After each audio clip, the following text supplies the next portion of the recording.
ఇక వనపర్తి జిల్లాలో ఎక్కడ తిరిగినా నిన్నటి నుంచి తెలంగాణ వాదులు, ఉద్యమకారులు, బీఆర్ఎస్ పాత నాయకులు, కొత్త నాయకులు అందరూ కూడా బాధపడుకుంటూ ఫోన్ చేస్తున్నారు. నిరంజన్ రెడ్డి గారి వల్ల వనపర్తి జిల్లాలో మళ్ళా బీఆర్ఎస్ పార్టీ జన్మలో కోలుకోలేని దెబ్బ పడ్డది. ఆయన చేసిన అవినీతి, ఆయన చేసినటువంటి అన్యాయం, ఆయన బీసీల మీద పెట్టినన్ని కేసులు, ఆయన ఉద్యమకారుల మీద పెట్టినన్ని కేసులు, ఇవన్నీ ఒక్కొక్కరు చెప్పుకొని కళ్ళలో రక్తం వచ్చేటట్టు ఏడుస్తున్నారు. మరి అన్నిటికన్నా ఎక్కువ ఆయన ఒక్కటి కాదు మూడు ఫామ్ హౌస్లు కట్టుకున్నారు. ఆయన ఒక్కసారి ఎమ్మెల్యే అయితే, ఒకసారి మంత్రి అయితే మూడు ఫామ్ హౌస్లు కట్టుకున్నారు. కట్టుకుంటే సరే కష్టార్జితం మీద కట్టుకున్నాడో, తన పిల్లలు పంపిస్తే కట్టుకున్నా అని ఆయన చెప్తున్నాడు. ఇబ్బంది లేదు, కానీ అందులో అసైన్ భూములు ఉన్నాయని చెప్తున్నారు. అందులో ఆర్డీఎస్ కోసం సేకరించినటువంటి భూములు ఉన్నాయని చెప్తున్నారు.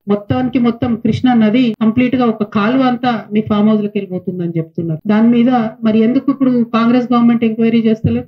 ఏం అండర్స్టాండింగ్ ఉన్నది? 101%. మరి నిరంజన్ రెడ్డి గారు చేసినటువంటి అవినీతి కేసీఆర్ గారికి తెలియదా? లేకపోతే ఈ అవినీతి పై దాకా పోకుండా హరీష్ రావు గారు కాపాడినరా? ఈ అవినీతి పైన తెలిస్తే కేసీఆర్ గారు నిరంజన్ రెడ్డికి టికెట్ ఇవ్వరని చెప్పి కాపాడినరా? ఇప్పుడైతే మీడియా ద్వారా నేను కేసీఆర్ గారి దృష్టికి తీసుకెళ్తాను. ఇక్కడ ఏ ఒక్క చిన్న పిల్లగాని కదిలిచ్చినా కూడా గొల్లు అని చెప్పి ఆయన అవినీతి గురించి చెప్తా ఉన్నారు. ఘోరాతి ఘోరమైన అరాచకాలు జరిగినాయి ఇక్కడ.